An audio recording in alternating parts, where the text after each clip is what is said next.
नमस्कार दोस्तों, financial accounting में टैली ERP 9 के ऑनलाइन क्लास में आपका स्वागत है। मैं हूं डॉक्टर आलोक यादव। आज हम लोग वित्तीय क्षेत्र और अकाउंटिंग के क्षेत्र में कुछ सामान्य सी घटनाओं पे चर्चा करते हैं।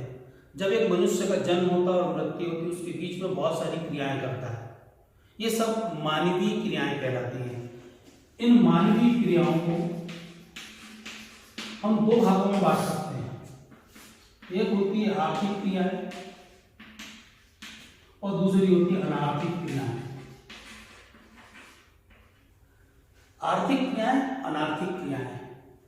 अब हम बात करते हैं कि ये होती क्या है। आप बाजार में जाते हैं, आप एक कंप्यूटर परचेज करके लाते हैं, ये आर्थिक क्रिया है। आप किसी गरीब को कुछ कपड़े दान करते हैं, उसमें भी आपका पैसा खर्च हुआ है, ये आर्थिक क्रिया है। आप अपने मकान का किराया देते हैं, ये आर्थिक क्रिया है।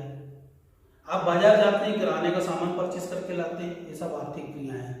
आप कहीं नौकरी करते हैं, व्यवसाय करते हैं, वो सब आर्थिक क्रियाएं हैं। लेकिन आप किसी को आप सड़क पार कराते हैं तो ये कहलाती है अनार्थिक क्रिया है। आपके किसी मित्र की तबीयत ज्यादा खराब है, उसको आप अपना ब्लड डोनेट कर देते हैं, ये कहलाती है अनार्थिक क्रियाएं। कि जब हम किसी भी मानवीय आर्थिक क्रियाओं को जो व्यवसाय पे से संबंधित है, जिसको आप मुद्रा में व्यक्त कर सकते हो, ये अकाउंटिंग की विषय वस्तु बन जाती है। तो जब भी हमको अकाउंटिंग की विषय वस्तु वो तलाशना होता तो हम कहाँ जाते हैं? मानवीय आर्थिक क्रियाओं पे जाते हैं और देखते हैं कि क्या उसको हम मुद्रा में व्यक्त कर सकते हैं। एक व्यवसाय में हम देखेंगे कि एक कंपनी के मैनेजर में और एक एम्प्लॉय से बड़ा वाद विवाद हुआ, लेकिन इसको मुद्रा में व्यक्त नहीं कर सकते, बड़ी घटना घटी, ये अनार्थिक क्रिया हो गई, क्योंकि उसको हम कहीं दर्ज नहीं कर सकते, उसको मुद्रा में व्यक्त नहीं कर सकते। जब इसको मुद्रा में व्यक्त नहीं कर सकते तो लेखांकन की विषय वस्तु नहीं होती। तो लेखांकन यानी अकाउंटिंग की विषय वस्तु को ढूंढने के लिए हमको देखना पड़ता है कि कौन कौन से सौदे मौद्रिक प्रकृति के हैं और इसको हम मुद्रा में, रुपयों में, डॉलर में, येन में, पाउंड में व्यक्त कर सकते हैं। जब हम व्यवसायिक क्रियाएं करते हैं, किसी व्यवसाय को करते हैं, तो जितने भी प्रकार के लेन देन होते हैं उन सबका हम हिसाब रखते हैं। अकाउंटिंग की भाषा में कहा जाता है आगे लिख पीछे दे, भूल पड़े कागज से ले। तो हम जो कुछ भी व्यवसाय करते हैं, जो भी आर्थिक क्रियाएं करते हैं, उसको लिखते रहते हैं। हम बैंक में पैसा जमा करते हैं तो हमारे पास में लिख लेते हैं, हमारे पास पासबुक होती है। हम लोग कहीं बैंक में पैसे जमा करने जाते हैं तो डिपॉजिट स्लिप भरते हैं। हमारा व्यवसाय होता है, हम अपने एम्प्लॉयज को सैलरी देते हैं, उसका हम बिल वाउचर बनाते हैं, रजिस्टर मेंटेन करते हैं। ये सब चीजें कहलाती है प्रमाणक, और इस प्रमाणक के आधार पर हम लोग एंट्री करते हैं। तो हमारा जो विषय है वो है फाइनेंशियल अकाउंटिंग में टैली ERP 9। लेकिन उसके पहले आपको बताना जरूरी है कि व्यवसायिक क्रियाएं कैसी होती है, आर्थिक क्रियाएं कैसी होती है, फिर वो जो लेखांकन की विषय वस्तु क्या है और लेखांकन होता क्या है। तो जब हम टैली में विभिन्न प्रकार के वाउचरों को पढ़ेंगे, उसके पहले हम जान लेते हैं कि लेन देन होता क्या है, सौदे क्या होते हैं, ट्रांजैक्शन क्या होते हैं।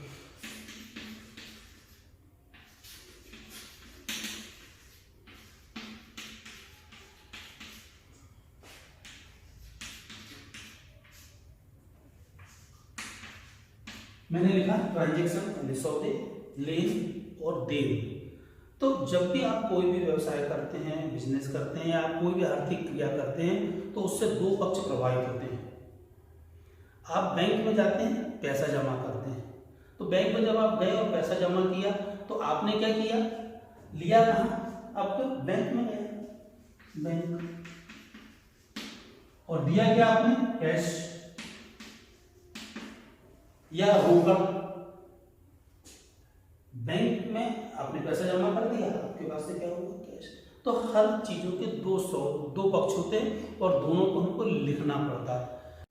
हम बात कर रहे थे ट्रांजैक्शन की। ट्रांजैक्शन मतलब होता है लेन देन, या इसको मैंने थोड़ा दूर दूर लिख दिया। मैंने एक कंप्यूटर 25,000 रुपए में क्रय किया। तो जैसे ही मैंने कंप्यूटर परचेज किया तो मैंने लिया क्या? कंप्यूटर। बदले में मैंने क्या दिया? कैश। यदि मैंने एक चेक काट के दिया तो बदले में क्या दिया मैंने? Bank cheque. एक सौदे में पक्ष प्रभावित हुए। जब कंप्यूटर परचेज किया तो मेरे पास में कंप्यूटर आया, मैंने दिया क्या, कैश दिया या बैंक के दिया।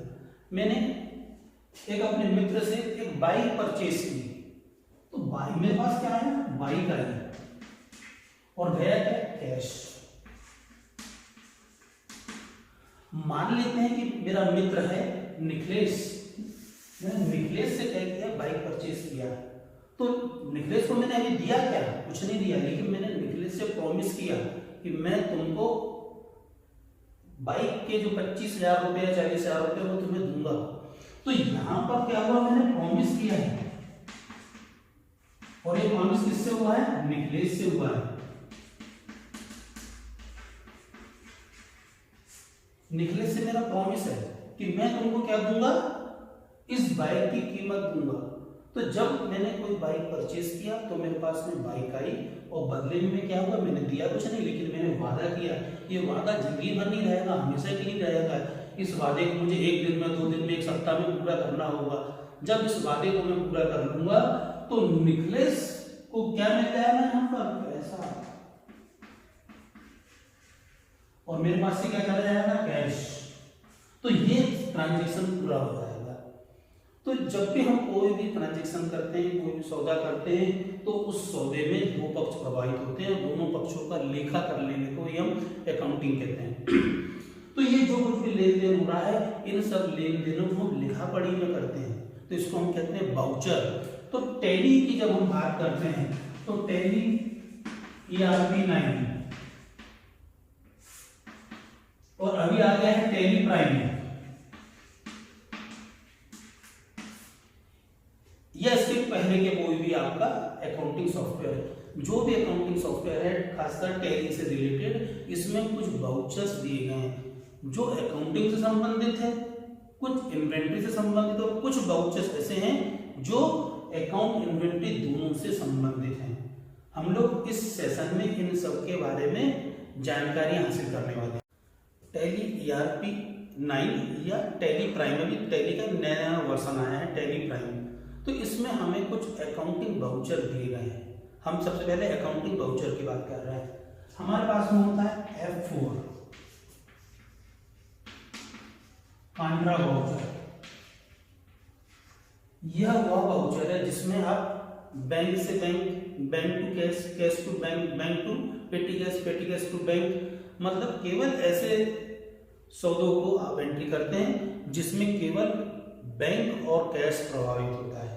तो हमारे पास में एक वाउचर है F4 वाउचर, जिसके में हम डेबिट और क्रेडिट पक्ष में इन दोनों के बारे में लेखा कर लेते हैं। मतलब एक पक्ष बैंक होगा या दूसरा पक्ष कैश होगा, या 2 बैंक में अकाउंट है हमारे, तो दोनों बैंक अकाउंट उसमें प्रभावित होंगे। एक पंजाब नेशनल बैंक में है और एक हमारा SBI में। तो पंजाब नेशनल बैंक से पैसा हमने SBI में ट्रांसफर किया तो उसकी एंट्री कहाँ पे होंगी, हमारे पास में कांट्रा वाउचर में।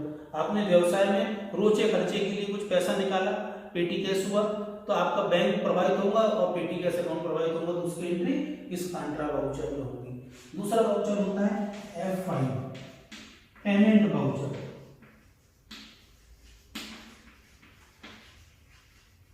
ये पेमेंट वाउचर के अंतर्गत आप जो कुछ भी पेमेंट करेंगे, चाहे वो आप नगद करें या आप बैंक के माध्यम से करें, चेक के माध्यम से करें, उन सब की एंट्री पेमेंट वाउचर में होगी। आप अपने सप्लायर्स को पेमेंट करते हैं तो उसकी एंट्री क्या में होगी, पेमेंट वाउचर में होगी। आप अपने कर्मचारियों को सैलरी देते हैं, उसकी एंट्री होगी पेमेंट वाउचर में। आप किराया चुकाते हैं, उसकी एंट्री होगी पेमेंट वाउचर में। अब वो चाहे आप कैश से चुकाएं या आप उसको बैंक के माध्यम से चुकाएं, तो उसकी एंट्री होगी पेमेंट वाउचर। इस पेमेंट वाउचर में अनिवार्यता एक पक्ष या तो कैश का होगा या बैंक का होगा। फिर अगला वाउचर हमारा F6 receipt voucher.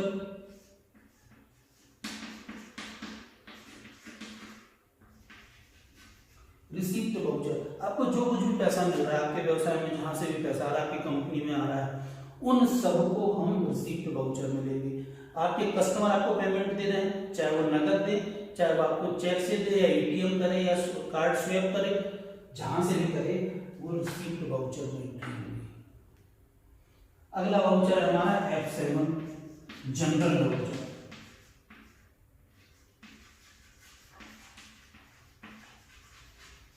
General voucher के अंतर्गत एडजस्टमेंट की एंट्रियां होंगी, ओपनिंग की एंट्री होंगी, क्लोजिंग की एंट्री होंगी, आपकी कोई ऐसी चीजें की एंट्री होंगी जो नॉन कैश से रिलेटेड है। जो नॉन कैश से रिलेटेड है उन सब की एंट्री होंगी F7 में। अगला वाउचर है हमारा F8 sales voucher. Sales voucher के अंतर्गत जो कुछ भी आपके व्यवसाय में आपकी कंपनी द्वारा बेचा जा रहा है उन सब की एंट्री हम सेल्स वाउचर में करेंगे। सेल्स वाउचर में आप नगद भी बेच सकते हैं, आप क्रेडिट में भी बेच सकते हैं। कैश क्रेडिट दोनों प्रकार के सेल्स की एंट्री सेल्स वाउचर में होगी। उसके बाद नेक्स्ट है हमारा F9 25।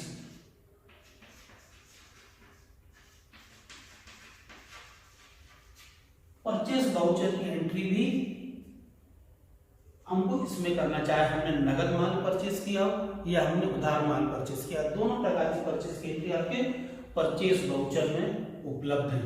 अब हम बात करते हैं हमारे पास में ये तीन प्रकार के जो वाउचर है, कॉन्ट्रा, पेमेंट और रिसीप्ट। ये तीन प्रकार के वाउचर टैली में सिंगल मोड में भी अवेलेबल है और डबल मोड में भी अवेलेबल है। इसी प्रकार से जब आप सेल्स वाउचर और परचेस वाउचर पे जाते हैं तो यह वाउचर हमारे पास में तीन विकल्पों के साथ उपलब्ध है। नंबर एक है सिंपल वाउचर मोड में, नंबर दो अकाउंट इनवॉइस के रूप में और तीसरा आइटम इनवॉइस के रूप में। ये तीन मोड में हमारे पास में उपलब्ध है।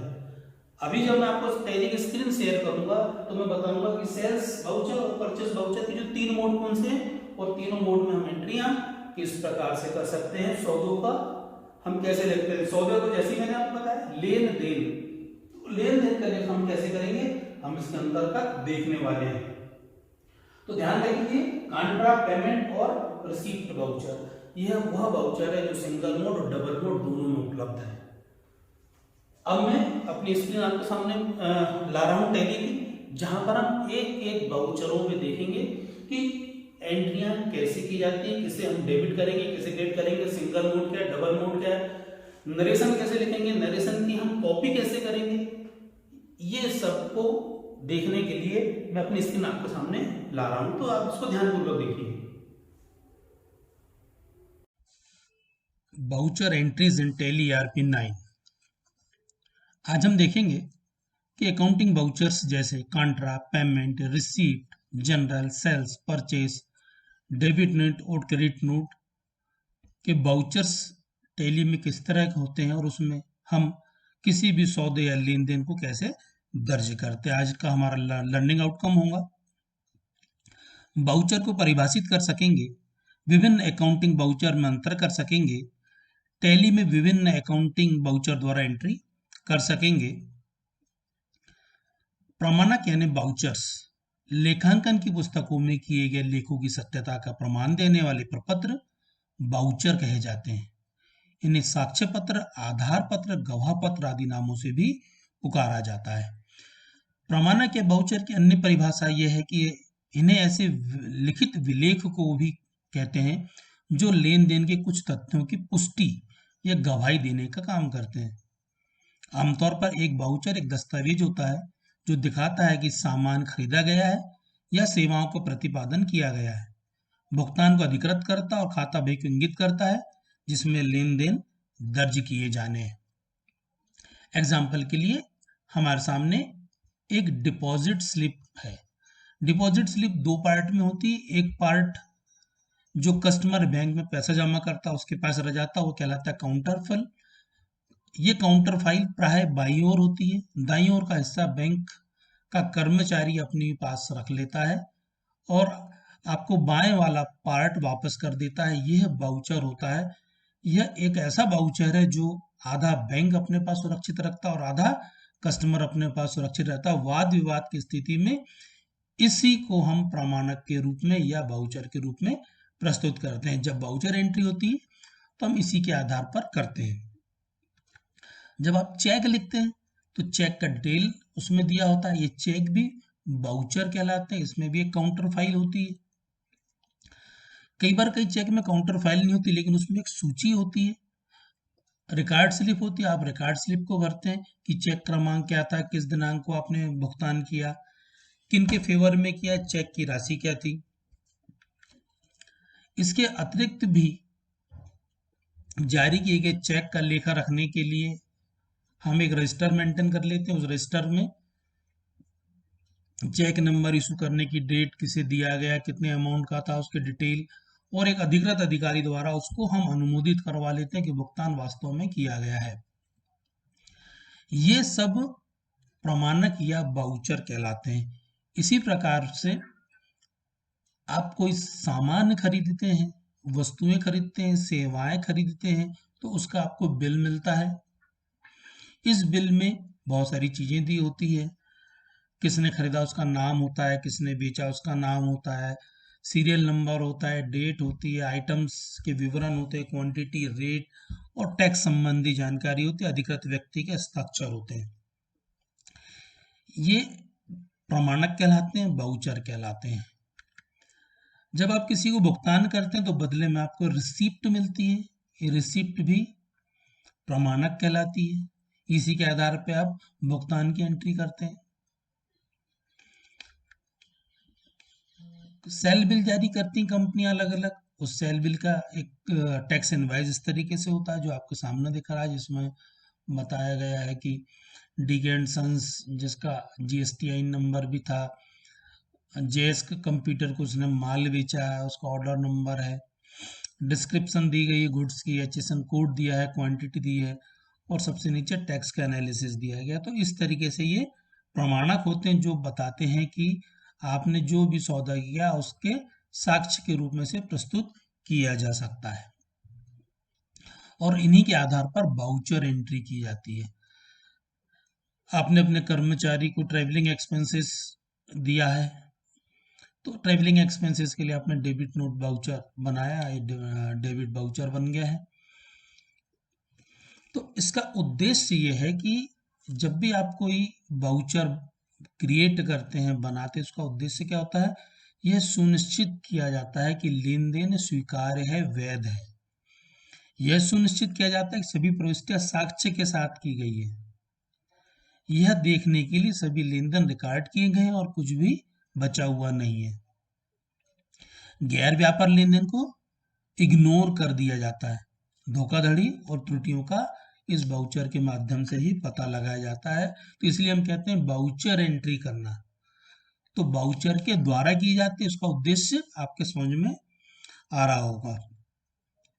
इन बाउचर्स की विशेषताएं क्या होती है कि हम प्रविष्टियों की जांच कर सकते हैं। जो प्रविष्टि हमारे लेखा पुस्तकों में दी होती है, हम उसको बाउचर से टैली करते हैं, उसको बाउचर से मिलाते हैं कि ये जो एंट्री की गई है उसके पीछे बाउचर कौन कौन से हैं, उसकी पावती क्या है, चेक की काउंटर फाइल क्या है, पे स्लिप क्या है। इसके द्वारा हम प्रविष्टियों की जांच कर लेते हैं। कई बार हम मिनट बुक भी देखते हैं या कोई अन्य पत्राचार किया गया है तो उसको भी रेफरेंस में लेते हैं। ये सब ना होने के बाद कोई ऐसा दस्तावेजी सपोर्ट भी देखते हैं जो ट्रांजैक्शन को प्रमाणित करे। ये सब ऑडिटिंग की अपेक्षा के अनुरूप होता है, जो खातों को शुद्धता प्रदान करता है। आपके दिमाग में होना चाहिए कि जब भी आप किसी बाउचर के द्वारा एंट्री करें, अकाउंट का संधारण करें, तो देखें कि उस बाउचर में सीरियल नंबर है कि नहीं, डेट है, नेम है, पाने वाले का, देने वाले का, उनके एड्रेस है, अमाउंट है, अंकों में है, शब्दों में है, पूर्ण विवरण दिया गया है, उसको अप्रूवल करने वाले का नाम है या उसकी सिग्नेचर है, और यदि आवश्यकता हो, बड़ा अमाउंट हो, तो वहां पे रेवेन्यू स्टाम्प भी लगा हुआ हो। तो आपको ध्यान में रखना चाहिए कि कोई भी प्रमाणक को हम प्रमाणक कब कहेंगे। अब हम बात कर रहे हैं कि इन बाउचरों के आधार पर जब आप एंट्री करते हैं टैली वगैरह, टैली सॉफ्टवेयर में, तब वहां पर बाउचर का वर्गीकरण किया गया है। Accounting voucher, inventory voucher, optional voucher, order और पेरोल में। अकाउंटिंग बाउचर के अंतर्गत ऐसे लेन देन को रिकॉर्ड किया जाता है जिसमें केवल लेखांकन विवरण की आवश्यकता होती है, जिसका इन्वेंट्री पर कोई प्रभाव नहीं पड़ता। रिसीप्ट, पेमेंट, कॉन्ट्रा और जनरल बाउचर सभी लेखांकन बाउचर हैं। ये लेन देन केवल रेखा रिपोर्ट को ही प्रभावित करते हैं। जब खातों के साथ साथ इन्वेंट्री से संबंधित लेन देन के विवरण को भी रखा जाता है, तब इस प्रकार के बाउचर को अकाउंटिंग सह inventory, accounting cum inventory voucher की श्रेणी में रखा जा सकता है। Purchase, sales, delivery note, receipt note आदि लेखांकन सह इन्वेंट्री बाउचर, उनकी सूची दी गई है, उनकी शॉर्टकट की दी गई है। बाउचर एंट्री के दौरान मैं हर बाउचर की शॉर्टकट की कई बार बोलूंगा, तो मुझे ऐसा लगता है कि वीडियो देखते देखते आपको इनकी शॉर्टकट कीज भी याद हो जानी चाहिए। अब हम बात करते हैं F4 कांट्रा बाउचर की। टैली में कांट्रा बाउचर का उपयोग बैंक में रुपया जमा करने, बैंक से रुपया निकालने, एक बैंक से दूसरे बैंक में रुपया हस्तांतरित करने या एक रोकड़ खाते से दूसरे रोकड़ खाते में रुपया हस्तांतरित करने पर इसका उपयोग किया जाता है। टैली में कांट्रा बाउचर सिंगल एंट्री और डबल एंट्री मोड पर उपलब्ध है। सिंगल एंट्री या डबल एंट्री मोड पे जाने के लिए F12 कॉन्फ़िगर के अंतर्गत use single entry mode for payment receipt contra to yes या नो का उपयोग किया जाता है। हम एक उदाहरण लेते हैं कि टैली में सिंगल और डबल मोड द्वारा हमको एंट्री करना है। 1 दिसंबर का ट्रांजैक्शन है, हमने कैनरा बैंक में एक नया अकाउंट खोले और उसमें 20,000 रुपए जमा किए। तो इसकी एंट्री क्या होंगी, इसमें क्या पक्ष प्रभावित होंगे, हमको इसको ध्यान देना है।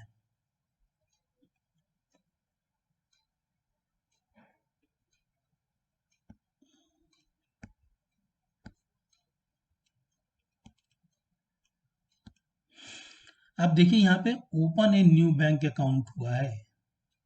लेन देन की यदि हम बात कर रहे हैं तो इसमें लेन और देन, तो यहाँ पे कैनरा बैंक ने 20,000 रुपए हमसे लिए हैं, वहां पे हमारे पैसा जमा हुआ है, और देन मतलब हमने दिया क्या है, कैश दिया है। कितने का दिया है, 20,000 रुपए का। तो इसकी हमको एंट्री करना है। ये एंट्री होंगी कांट्रा बाउचर में। अब मैं आपको सीधा टैली की स्क्रीन पे ले चलता हूं और वहां पे चल के हम बहुत सारी एंट्रियां करना सीखेंगे।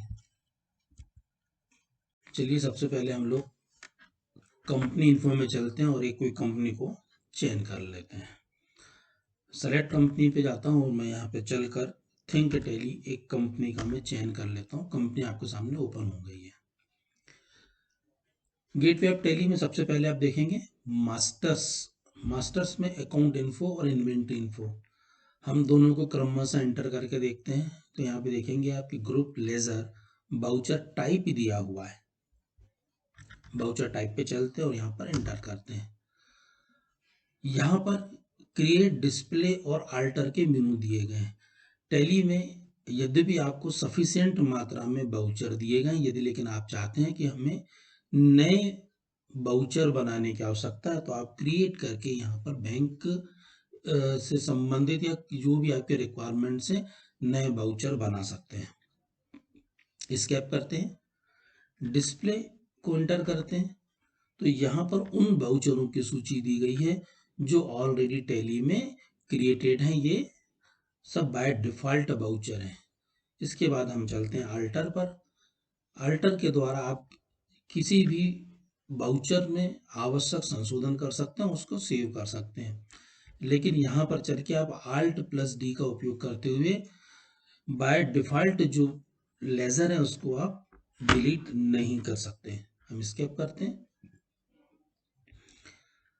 स्केप करने के बाद आते हैं हम गेटवे ऑफ टैली में। दूसरा मेनू यहाँ पे दिखता है transactions, accounting voucher, inventory voucher. Accounting voucher में आप अकाउंट से संबंधित जितने भी प्रकार के बाउचर हैं उनमें एंट्री कर सकते हैं। यहाँ पर F4 contra, F5 payment, F6 receipt, F7 general, F8 sales और F9 परचेज के बाउचर विकल्प दिए गए हैं। वर्तमान में कांट्रा बाउचर यहाँ पर सिंगल मोड में दिख रहा है। हम लोग एक एंट्री करने का प्रयास करते हैं और देखते हैं कि किस तरीके से इसमें एंट्री की जाती है। मान लीजिए हमने बैंक में, कैनरा बैंक में 20,000 रुपए जमा किए। तो जब आप बाउचर का लेआउट देखते हो तो सबसे पहले दिखता है यहाँ पे एक बाउचर का टाइप कांट्रा, नंबर यहाँ पे दिख रहा है कि अभी हम पहले ही वाउचर पे एंट्री कर रहे हैं, नंबर 1। यहाँ पे डेट का फॉर्मेट दिया हुआ, हम 1 अप्रैल की एंट्री कर रहे हैं। F2 से आप इसे चेंज कर सकते हैं। हमने डेट का चयन कर लिया 1/12 का, तो डेट चेंज हो गई। आगे बढ़ते हैं, तो अब यहाँ पे आता है अकाउंट्स। स्पेस बार बटन का उपयोग करके आप जो भी अकाउंट्स होते हैं उनकी लिस्ट देख सकते हैं। यहाँ पे हमने कैनरा बैंक का चयन कर लिया। अब आप देखिए करंट बैलेंस में कुछ भी नहीं लिखा हुआ है। पर्टिकुलर में आप पैसा जमा कर रहे हैं, तो पैसा जमा करने के लिए आपने कैश का उपयोग किए, तो यहाँ पे CA आपने टाइप की, तो शॉर्टकट जो ड्रॉप डाउन लिस्ट होती है लेजर अकाउंट्स की, वो छुट्टी हो जाती है। आप एरो की से कैश का चयन कीजिए, 20,000 यहाँ पे आप दर्ज कीजिए। जैसे ही आप 20,000 रुपये को दर्ज करते हैं और इंटर करेंगे, तो आप देखेंगे कि जो करंट बैलेंस था यहाँ पे 1,50,000 का, ये कम होकर 1,30,000 रहेगा। और कैनरा बैंक में अभी तक आपका कुछ भी पैसा जमा नहीं है, तो यहाँ पर 20,000 रुपये बढ़ जाएंगे। यहाँ डेबिट बैलेंस दिखाने लगेगा। तो मैं इंटर करता हूँ। देखिए इंटर करने पे परिवर्तन दिख गए। ये कांट्रा वाउचर का सिंगल एंट्री मोड सिस्टम है। आप इंटर करते हो, आगे बढ़ते हैं। अब यहाँ पे बैंक से संबंधित डिटेल मिलती है, लोकेशन मिलता है, किस तरह के उसका बंटवारा किया गया है, इंस्ट्रूमेंट डेट दिखती है।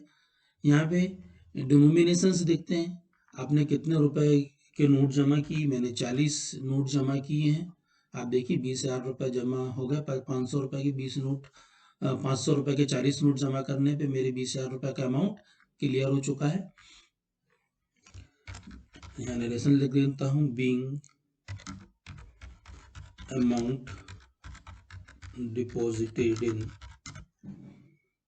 बैंक अकाउंट, ये मैंने नरेशन लिख दिया और इस तरीके से मेरी वाउचर एंट्री कंप्लीट हुई। तो ये कहलाता है आपका सिंगल मोड पे एंट्री करना।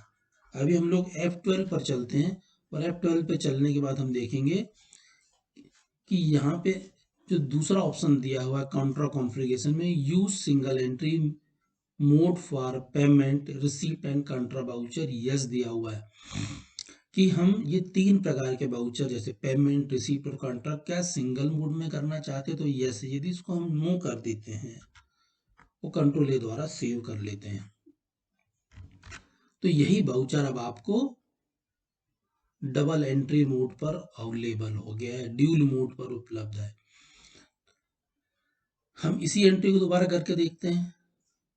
जब इसी एंट्री को दोबारा करते हैं तो हम देखते हैं कि हमारे पास से गया क्या। हमारे पास भी जब 20,000 रुपये हमने कैनरा बैंक में जमा किए, तो कैश अकाउंट हमारे पास से गया, कितने रुपए गए, 20,000 रुपये हमने एंटर किए। डेबिट कौन हुआ, कैनरा बैंक, हमने कैनरा बैंक का चयन किया। कैश का हुआ, डिनोमिनेशंस में हमने 40 नोट डाले 500 रुपये वाले, 20,000 रुपये कंप्लीट हुए। नरेशन में हाँ Alt+R बटन को प्रेस कर देते हैं, जिससे हमारा पुराना नरेशन यहाँ पे टाइप हो जाता है और आगे बढ़ते हैं। आगे बढ़ने के बाद इस वाउचर को आप सेव कर लेते हैं। आप देखिए कि कैश अकाउंट यहाँ पे हमारे पास कम हो गए हैं और कैनरा बैंक बढ़ गए हैं, और इसको हमने सेव कर लिया। तो कांट्रा वाउचर वह वाउचर है जहाँ पर आप बैंक से कैश, कैश से बैंक, बैंक टू बैंक की एंट्री करते हैं, या कोई अन्य नेचर का कोई आपके पास अकाउंट है, जैसे आप चिल्लर खर्चों के लिए एक पेटी कैश अकाउंट बना लेते हैं। मेन कैश अकाउंट से आप पैसा निकाल के रख लेते हैं। मान लीजिए आपने 5,000 रुपये निकाल के रखे हैं और ये पेटी कैश में रख लिए, पेटी कैश अकाउंट में। Bank amount draw for office expenses, कि आपने कैश से, मेन कैश से कुछ पैसा पेटी कैश में दे दिया ताकि ऑफिस एक्सपेंसेस को आप कर सके। तो इस प्रकार की एंट्री हम कांट्रा वाउचर के अंतर्गत करते हैं। कांट्रा वाउचर को कॉन्फ़िगर करने के लिए हमारे पास में F12 की का ऑप्शन होता है, जिसमें इतने प्रकार के ऑप्शंस हमको दिए हुए हैं। यदि आप चाहते हैं कि हमको बहुत सारी डिटेल की जरूरत नहीं है, नेगेटिव कैश बैलेंस तो हमेशा वार्न करें, उसकी जरूरत पड़ती है। करंट बैलेंस का यदि हमको शो करना है तो यस कीजिए।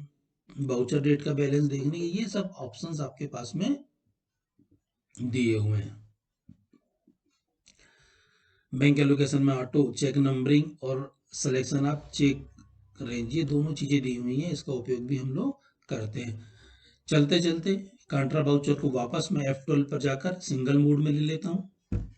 सिंगल मोड में लेने के लिए मैं Y button use single entry mode for payment received counter voucher को यस करके कंट्रोल ए दोबारा इस स्क्रीन को सेव कर लेता हूँ।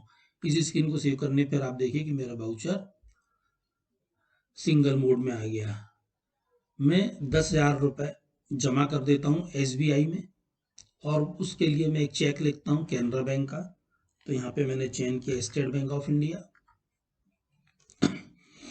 और ये कैनरा बैंक को मैंने यहाँ पर क्रेडिट कर दिया। 10,000 रुपये मैंने दिए, एंटर करता हूँ। देखिए चेक रेंज, जिसको जब हम खाता बनाते हैं तब हम चेक रेंज का डिसाइड कर सकते हैं। तो यहाँ पे चेक रेंज ले लिया हमने, इस चेक रेंज इतनी इतनी हो गई, इंस्ट्रूमेंट डेट इतनी हो गई, और यहाँ पर हमने इंस्ट्रूमेंट की डेट डाल दिए, बैंक डाल दिए, हमने कैनरा बैंक का चयन किया और इस बाउचर को हमने एक्सेप्ट कर लिया, और इसको एक्सेप्ट करके इसको हमने सेव कर लिया। तो ये था हमारा कांट्रा बाउचर। कांट्रा बाउचर का हमको लगातार प्रैक्टिस करती रहनी है।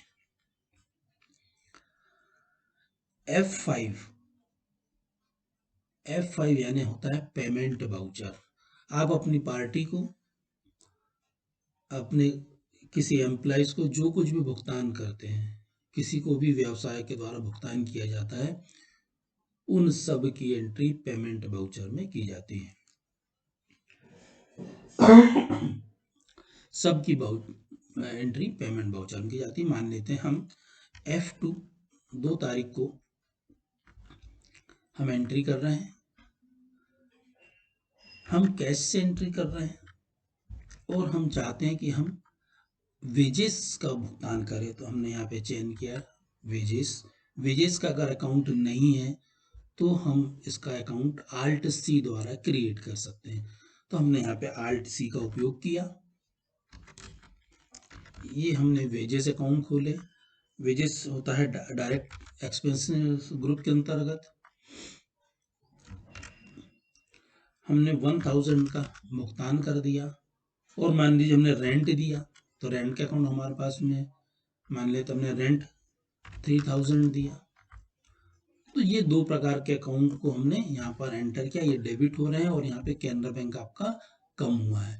तो अब हमारे पास 26,000 का डेबिट बैलेंस बच रहा है। 30,000 का बैलेंस था, हमने 4,000 रुपये अभी खर्च कर दिए, तो यहाँ पे 26,000 रुपये बच रहा है। तो जो कुछ भी हिसाब किताब यहाँ पे टैली हो सकता है। सिंगल मोड में एंट्री करने का फायदा ये होता है कि आप एक पक्ष को क्रेडिट करते हैं और बहुत सारे दूसरे पक्षों को डेबिट करते चलते, इससे हम कहते हैं ज्वाइंट एंट्री करना इसमें बहुत ज़्यादा सरल हो जाता है। हमने चेक रेंज ली है, अगर आप चाहते तो इंस्ट्रूमेंट का नंबर भी इसमें आ सकता है, उसके लिए हमको F12 कॉन्फ़िगर पे चलना पड़ता है। सो चेक क्रॉस यूजिंग, इस ऑप्शन को आप यस कर दीजिए, और इसी प्रकार से इंस्ट्रूमेंट नंबर को भी आप यस कर दीजिए। ये 2 ऑप्शन को यस करना है। कॉन्फ़िगर में instrument number during voucher screen creation को सेव करना है, और तो इससे क्या होगा, यहाँ पर आपको इंस्ट्रूमेंट नंबर भी ऑटोमेटिक लिखना पड़ेगा कि इंस्ट्रूमेंट नंबर 2 हमने इस तारीख को लिखा हुआ है। नरेशन लिख देंगे बीइंग अमाउंट पेड। तो ये अभी हमने एक सिंगल मोड में पेमेंट बाउचर से एंट्री करके देखिए, हमने भी कैनरा बैंक का उपयोग किए। मान लीजिए हम किसी अपनी पार्टी को भुगतान करते हैं, तब भी आप इसका उपयोग कर सकते हैं। यदि आप चाहते हैं इसको ड्यूल मोड में लेना है तो F12 से आप ड्यूल मोड में ले सकते हैं इसको। ये ड्यूल मोड हो गया, चेंज करना आपको मालूम है, F12 से आप चेंज कर लेते हैं। अब आप पेमेंट कर रहे हैं, मान लीजिए आपने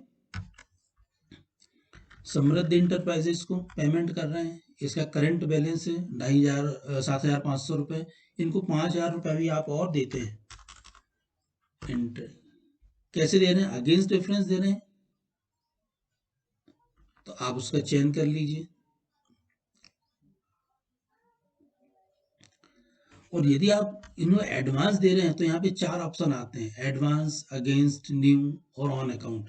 हम इन्हें एडवांस दे रहे हैं तो हमने एडवांस का लिया, अपना जो भी बिल नंबर होगा वो हमने बिल नंबर डाल दिया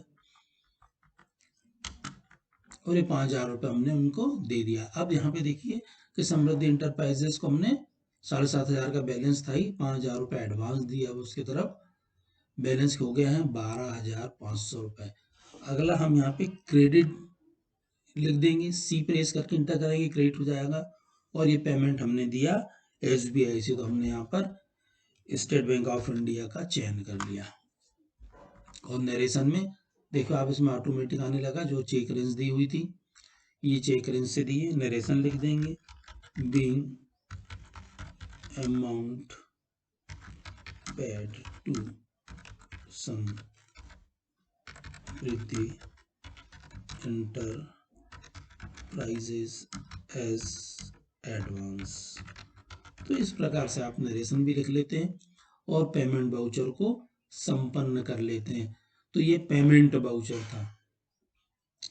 अभी आपने टैली में F6 रिसीप्ट वाउचर में उन सब वाउचरों की एंट्री की जाती है जिससे हमें पैसा मिलता है, चाहे हमें नगद मिले या बैंक के माध्यम से मिले, इन सब का लेखा रिसीप्ट वाउचर में किया जाता है। 2 तारीख को मान लेते हैं कि हमें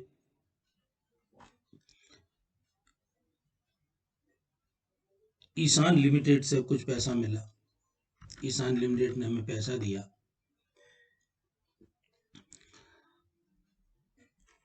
2,000 रुपये, और वो दिया उसने एडवांस के रूप में, और ये हमें सीधा हमने स्टेट बैंक में जमा कर दिया। हमने स्टेट बैंक लिखा। अब वो पूछता है कि उसका ट्रांजैक्शन टाइप क्या था, चेक था, DD था। यदि आप स्पेस बार दबाएंगे तो आपको यहाँ ऑप्शन मिलेंगे, कैश था, चेक था, DD था, ई फंड ट्रांसफर था, अदर था। तो जो भी कैटेगरी होंगी उसका आप यहाँ पे चयन कर सकते हैं। मान लेते हैं उसने हमें चेक दिया था तो हमने चेक का चयन किया। इंस्ट्रूमेंट नंबर जो भी होगा, उसने जो इंस्ट्रूमेंट नंबर दिया उसका नंबर डाल देंगे। किस बैंक का था, हो सकता है उसने किसी अन्य बैंक का दिया हो, उसका हो सकता है HDFC बैंक हो, तो आपने HDFC बैंक का चयन कर लिया यहाँ से। बीइंग अमाउंट रिसीव्ड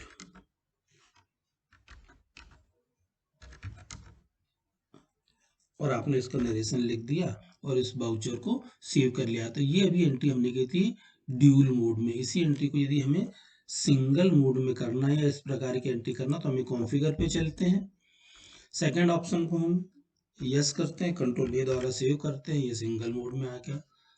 अब पैसा कहाँ मिला, कोई पर्टिकुलर हेड में गया हो तो उसकी एंट्री हम यहाँ पर कर सकते हैं। मान लेते हैं हमें पैसा सीधा कैनरा बैंक में जमा हुआ, हमने कैनरा बैंक का अकाउंट लिखा, स्पेस बार दबाते तो हमें लिस्ट मिल जाती है कि हमें कहाँ से पैसा मिला है। मान लीजिए हमें कैलाश गर्ग जी से पैसा मिला है, कैलाश गर्ग जी से हमें 20,000 रुपये मिले, हमने 20,000 रुपये की एंट्री की। कैसा मिला है, न्यू रेफरेंस है, एडवांस है, अगेंस्ट डिफरेंस, ये 4 प्रकार के ऑप्शंस आते हैं। जब आप किसी व्यक्ति से पैसा एडवांस में ले रहे हो तब एडवांस का उपयोग करते हैं। यदि किसी पुराने ट्रांजैक्शन के विरुद्ध अगर पैसा ले रहे तो अगेंस्ट डिफरेंस का उपयोग होता है। पहली बार ट्रांजैक्शन हो रहा है, लेन देन हो रहा है, तो न्यू रेफरेंस का उपयोग करते हैं, नया सौदा हो तो। और यदि आप इन सब के अलावा चाहते हैं कि पैसा ऑन अकाउंट में जमा हो जाए तो आप इसको ऑन अकाउंट का विकल्प चयन करते हैं। यहाँ पे मैंने न्यू रेफरेंस का उपयोग किया, वाउचर नंबर ऑटोमेटिक लिया और 20,000 रुपये लेने के बाद मैंने यहाँ पर कि ट्रांजैक्शन टाइप कैसा था, इनका हमको चेक मिला था या डीडी मिला था, इन्होंने कैश दिया था जिसको हमने बैंक में जमा किया था। जैसी कंडीशन होंगी आप वहाँ पे जमा कर सकते हैं।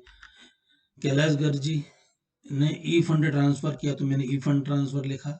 इंस्ट्रूमेंट नंबर जो ट्रांजेक्शन आईडी आई होंगी वो मैंने डाल दिया और लिख दिया, इनका बैंक अकाउंट का नाम डाल दिया और इस बाउचर को मैंने सेव कर लिया विथ नरेशन लिखते हुए। तो ये हमने सिंगल मोड में भी रिसिप्ट बाउचर की एंट्री करना सीखे। तो अब आपके ऊपर निर्भर करता है कि आपको सिंगल मोड सूटेबल करता है या ड्यूल मोड सूटेबल करता है। मुझे सिंगल मोड बाउचर एंट्री करना सूटेबल लगता है, जिसमें एंट्री मेरी फास्ट होती है। और यदि आपको फास्टर करना होता है एंट्री को, और एक दिन में आपको सैकड़ों एंट्रियां करनी होती है, तो F12 पर skip date field during creation for faster entry को आप यस कर लीजिए, तो कभी भी कर्सर आपका डेट फील्ड पर नहीं जाता है। तो इसको भी आप यस कर लीजिए और कंट्रोल ए द्वारा आप आगे बढ़ जाइए। तो इस तरीके से आप चीज़ों को डिसाइड कर सकते हैं। अब कर्सर देखिए आपका कहाँ पे आ गया है, रिसिप्ट बाउचर पे। हम चलते हैं F7 जनरल बाउचर। F7 में जनरल जो बाउचर है इसका उपयोग होता है ओपनिंग एंट्री को, क्लोजिंग एंट्री को, या ऐसी चीज़ों में जो नॉन कैश से संबंधित है। मान लेते हैं हमने डेप्रिसिएशन लगाया, तो डेप्रिसिएशन हम लोगों के लिए एक प्रकार का खर्चा है। तो डेप्रिसिएशन अकाउंट का अगर खाता होगा तो उसको हम चयन कर लेते हैं, हमारे पास में खाता है। मान लीजिए हमने 25,000 डेप्रिसिएशन चार्ज किया है और क्रेडिट पक्ष हो रहा है हमने प्लांट एंड मशीनरी पे, तो हमने प्लांट एंड मशीनरी का चयन किया। तो प्लांट एंड मशीनरी जो हमारे पास में 1,50,000 की थी, अब 1,25,000 रुपए की बची। 25,000 रुपए उसमें डेप्रिसिएशन चार्ज हो गया। यहाँ पे हम नरेशन लिख देंगे, बीइंग डेप्रिसिएशन चार्ज। तो ये इस प्रकार की एंट्रियां भी आप इसके द्वारा कर सकते हैं। जनरल, इसके अंतर्गत हम चलते हैं अकाउंटिंग बाउचर, इसको एंटर करते हैं। हम लोग सबसे पहले देखने वाले हैं सेल्स बाउचर। आपके सामने सेल्स बाउचर का एक फॉर्मेट दिख रहा है और ये sales voucher account invoice mode में है, जिसे हम कंट्रोल वी द्वारा चेंज कर सकते हैं। जैसे कंट्रोल वी हम प्रेस करते हैं तो ये हमें बाउचर मोड में दिखने लगता है। फिर हम कंट्रोल वी का उपयोग करते हैं तो ये वापस अकाउंट इनवाइस मोड में आता है। यहीं पर यदि हम Alt I का उपयोग करते हैं तो ये आइटम इनवाइस मोड में आ जाता है। अर्थात हमारे सामने सेल्स बाउचर 3 मोड में उपलब्ध है। Number 1, item invoice mode. ऐसे व्यावसायिक प्रतिष्ठान जो वस्तुओं का क्रय या विक्रय करते हैं वो लोग सेल्स के लिए आइटम इनवाइस मोड का उपयोग करते हैं। आपके सामने आइटम इनवाइस मोड प्रदर्शित हो रहा है। रेफरेंस नंबर में हमने रेफरेंस नंबर डाल दिया।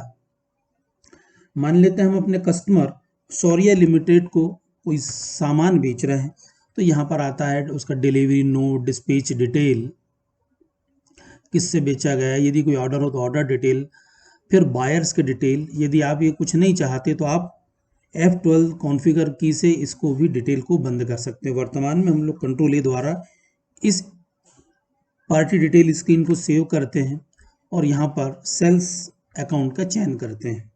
स्पेस बार दबाते तो हमें पता चलता है कि हमारे पास फाइनेंशियल अकाउंटिंग टेली ERP 9 की 125 पुस्तकें हैं।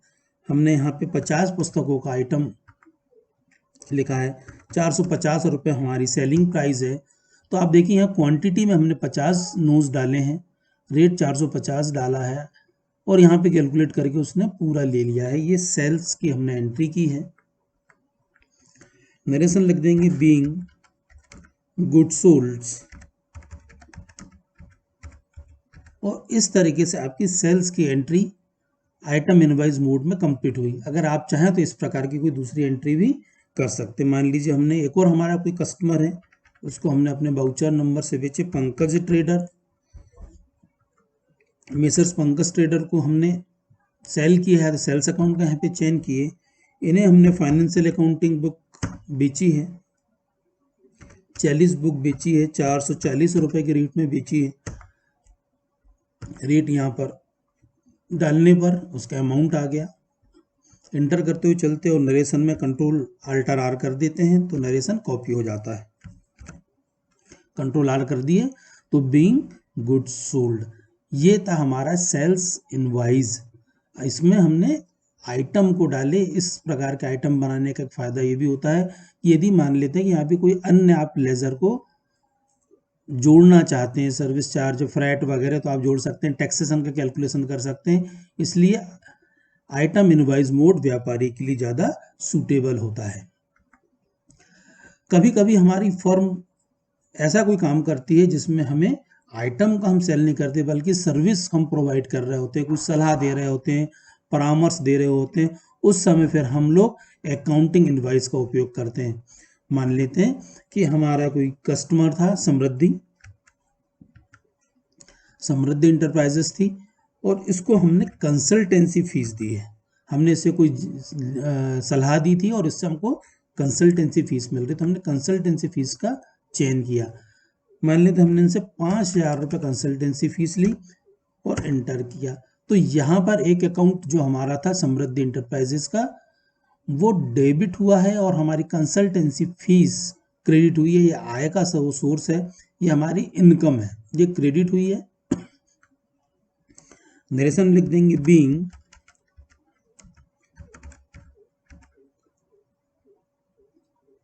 कंसल्टेंसी फीस ड्यू, हमने उनको ड्यू कर दी, हमने क्रेडिट में सेल्स की है। तो ये जितने भी अभी हम लोगों ने सेल किए थे, आइटम इनवाइस भी बनाए थे, वो सब क्रेडिट सेल का उदाहरण, क्योंकि हमने पार्टी का नाम लिए। कई बार ऐसा भी हो सकता है कि आप कोई सेल कर रहे हो, मान लीजिए आपके पास कोई कस्टमर आया, रिटेल में आया है, और उसको आप आइटम इनवाइस सेल करना चाहते हो। मान लीजिए कोई व्यक्ति आया, उसने कहा कैश में मुझे पुस्तकें चाहिए, आपने यहाँ पे सेल्स अकाउंट को लिया। अब यहाँ पे पार्टी नेम हो गया आपका कैश, और सेल्स लेजर यहाँ पे क्रेडिट हो रहा है। मान लीजिए आपने फाइनेंशियल अकाउंट की बुक बेची, 5 पुस्तकें बेची, 500 रुपये में बेची, ये 2,500 रुपये जो हुए हैं ये कैश सेल्स में चले गए हैं। नरेशन लिख देंगे बीइंग गुड्स सोल्ड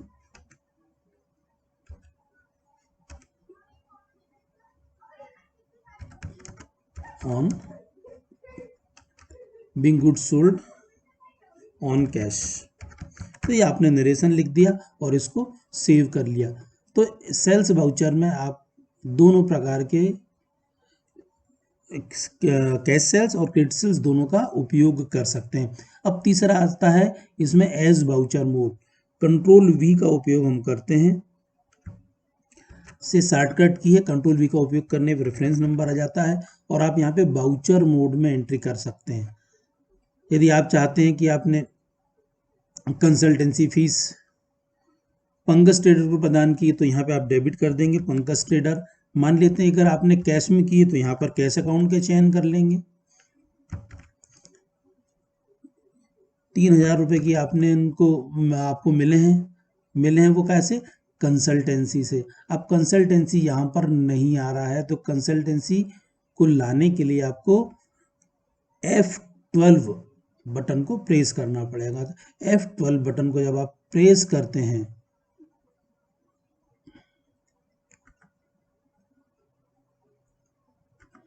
तो यहाँ पे एक ऑप्शन आता है allow income accounts in sales voucher. इसको आपको यस करना है, इस विकल्प को, और इस सेल्स कॉन्फ़िगरेशन स्क्रीन को कंट्रोल ए द्वारा सेव करना है। तो आप देखेंगे यहाँ पे कंसल्टेंसी फीस भी हमारे पास में आ गई, इनकम की चीज़ें भी यहाँ पर दिखने लगी। आपने 3,000 रुपये की एंट्री की और यहाँ पे नरेशन लिख दिए। अल्टर आर से आप क्या कर देंगे, यहाँ पे पिछले वाउचर को डाल देंगे। बीइंग गुड्स सोल्ड ऑन, तो आप इसका उपयोग ना करिए, इसके बजाय आप नरेशन लिख दीजिए being consultancy due.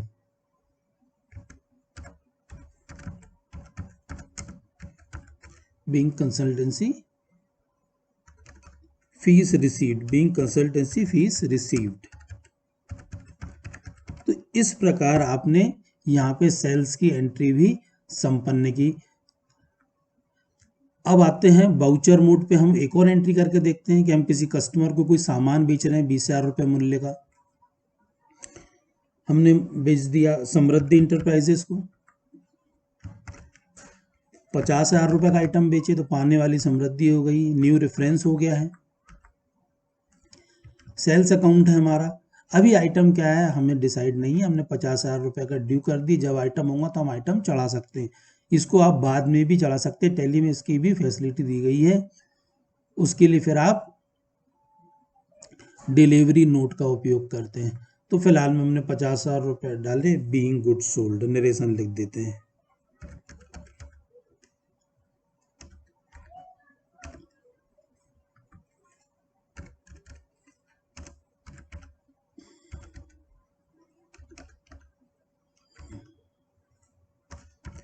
Being good sold.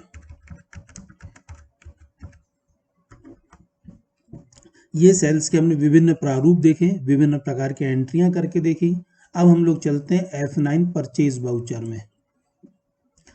Purchase voucher भी हमको अलग अलग मोड में उपलब्ध है। सप्लायर्स का नंबर हमने ले लिया, डेट ले ली, संजय पब्लिकेशन का हमने चयन कर रहे हैं, messrs Sanjay publication, purchase account, और यहाँ से हमने कुछ चीज़ें परचेज कर रहे हैं। इनसे हम फाइनेंशियल अकाउंट की बुक परचेज कर रहे हैं। हमने इनसे 100 बुक परचेज की है, 300 रुपये के रेट में की है। हमें 30,000 रुपये का चार्ज हुआ है, और हमने जब इनसे हमने बुक्स खरीदी तो इन्होंने फ्रैट चार्ज भी हम पे लगाया, तो हमने यहाँ पे फ्रैट का लिया। फ्रैट इन्होंने एक मुश्त लगाया, 300 रुपये रेट था पुस्तकों का, 100 पुस्तकें बुलाई थी उन्होंने, प्रति पुस्तक 10 रुपये रेट लगाया, तो 1,000 रुपये इन्होंने फ्रैट चार्ज लगाया। पुस्तक हमें 31,000 रुपये में पड़ी। तो ये हमारा था purchase voucher item invoice mode में, बीइंग गुड्स परचेज्ड।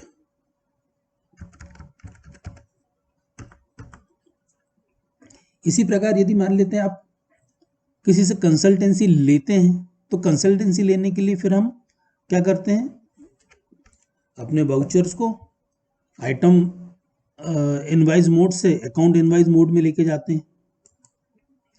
मान लीजिए आपने कोई कुरियर चार्ज किया है, आपने कुरियर के पैसे लिए, तो हम एक एंट्री वैसी करके देख लेते हैं। हमने यहाँ पे पुष्पा कुरियर का चयन किया, कंट्रोल ए द्वारा से सेव किया, और कोई कुरियर चार्ज है, ये कुरियर चार्ज हमने ऊपर लगाया, हमारे लिए व्यय था, हमने परचेज किया था। मान लीजिए कुरियर 4-5 हज़ार रुपये का है, हमने इसकी एंट्री कर ली, नरेशन लिख देंगे, बीइंग कुरियर चार्ज पेड। जब ऐसी कोई फर्म होती है या ऐसा कोई व्यावसायिक संस्थान होता है जो आइटम नहीं बेचती जबकि सेवाओं का क्रय विक्रय करती है, तो हमने यहाँ पर एक एंट्री ऐसी की जहाँ पे हमने पुष्पा कुरियर से कुरियर चार्जेस को लिया है और उसको हम पैड कर रहे हैं, तो इसको परचेज बाउचर में हमने इसकी एंट्री की है। ये हो गया हमारा एक सिंपल सा।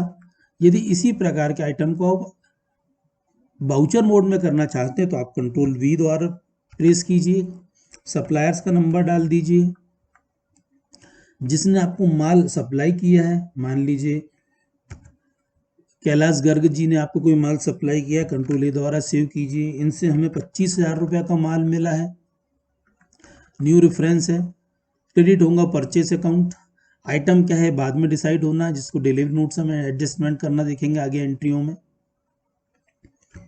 नरेशन लिख देंगे, बीइंग गुड्स परचेज्ड। तो टैली के अंतर्गत आपने परचेज की एंट्री करना भी देखा, जो अलग अलग मोड में की जा रही है, और बाउचर को हमने सेव कर लिया। ऐसा भी होता है कि हमने जो सामान खरीदा है उसको हमें वापस भी करना पड़ता है, तो वापस करने के लिए टैली में ऑप्शन दिए गए हैं वापसी की एंट्री करने के लिए। उसके लिए हम चलते हैं F11 फीचर्स में,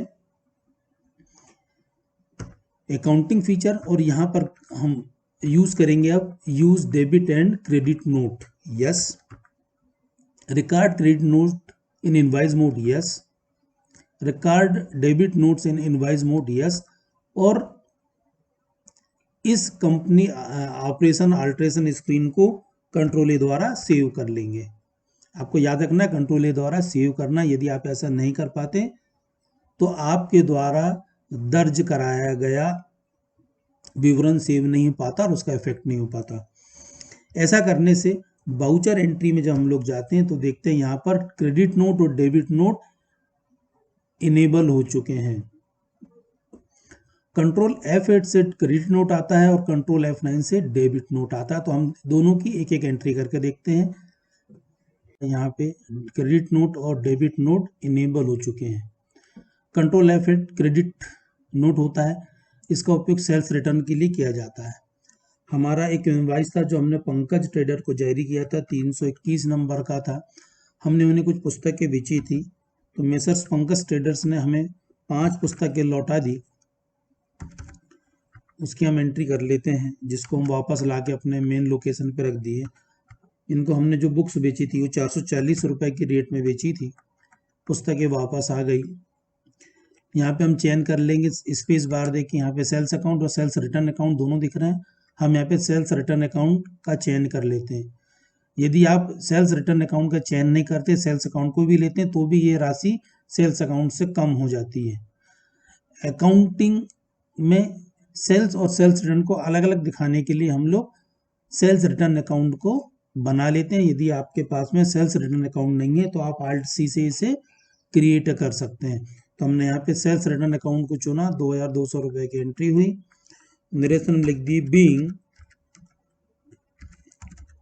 goods return by Pankaj trader, और इस प्रकार से आपने नरेशन लिख के इसको सेव कर लिया। तो ये थी क्रेडिट नोट की एंट्री। इसी प्रकार से आपने कोई माल को परचेज किया है और उस माल को आप वापस लौटाना चाहते हैं, तो उसके लिए एंट्री आप करते हैं परचेज रिटर्न्स में।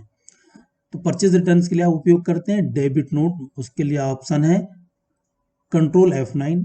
आप डेबिट नोट पे चले गए, आपका इनवाइस नंबर जो भी था आपको याद था तो ठीक है, नहीं है तो आप इसे ब्लैंक छोड़ सकते हैं। हमने संजय पब्लिकेशन से कुछ बुक खरीदी थी, मेसर संजय पब्लिकेशन से। फाइनेंशियल अकाउंटिंग को पुस्तकें हमारे पास में डैमेज आई जो यहाँ पे रखी हुई थी मेन लोकेशन पे, उसमें से हमने 40 पुस्तकें उनको लौटाई। देखो इसने उसको याद रखा कि हमने इनसे किस रेट में ली थी, 300 रुपए के रेट में ली थी। तो हमारी एंट्री हो गई 12,000 रुपए की, हमने पुस्तकें वापस करी। परचेस अकाउंट आ रहा है, स्पेस बार दबाइए तो यहाँ परचेस रिटर्न अकाउंट भी है जो मैंने पहले से क्रिएट किया है। यदि आपने नहीं किया तो आप purchase return account under purchase create कर सकते हैं Alt C द्वारा, और इस तरीके से आप बाउचर को सेव कर लीजिए। नरेशन डाल दिए, being goods return to publisher, और इस प्रकार हम इसको सेव कर लेते हैं और हमारी एंट्री सेव हो जाती है।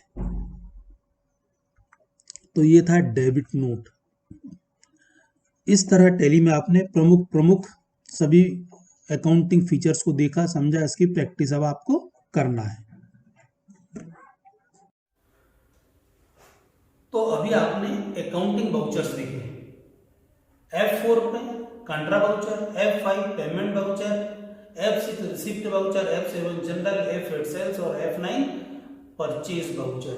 ये वाउचर के शॉर्टकट कीज भी हैं, इसको आपको याद रखना है।